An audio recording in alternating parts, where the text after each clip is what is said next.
Hi friends, in this video I'll be explaining how you can work with data with some of the useful Excel shortcuts. Here we are using a sample insurance data, and in order to work on the data you have to know how to select the data. For selecting the data you can use Ctrl A as a shortcut, or you can click on the top left corner.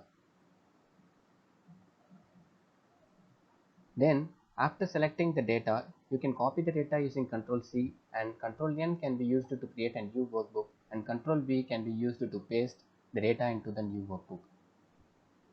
Here you can see that the data is not properly fit into the columns, and you can correct it by using a shortcut Alt OCA, which is used to auto fit the contents. And while working with data, you should also learn how to select columns or select the rows. You can select the columns and rows by clicking on the labels of the rows or columns, or you can use the shortcuts like Control space for selecting the columns and Shift space is used for selecting the rows. What I'm saying is that I'm going to select the top row and make it to stand out by making it bold. You can make it italics or underlined by using those shortcuts Control B, Control I and Control U. Then I'm going to scroll down on the data,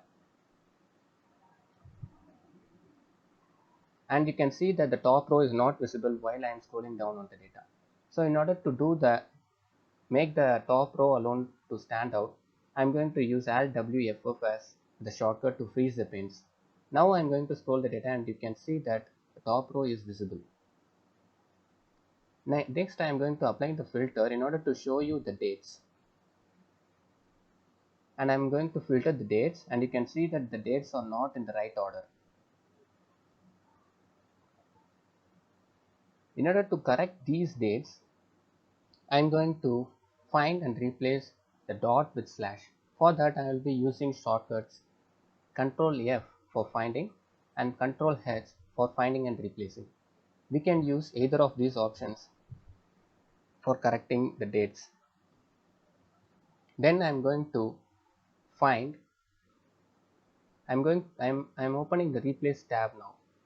I can also open find, that is Ctrl F, and click on the replace tab. Here I'm going to find dot and replace it with slash, and then I'm going to click on replace all. You can use slash or hyphen for this purpose. Now you can see that the dates are in the right order.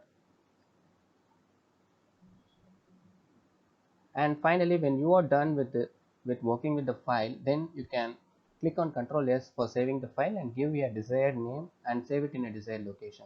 And that's all my friends. In this video we have learned some of the key shortcuts, and these are the shortcuts that we have learned that can be used in your future work.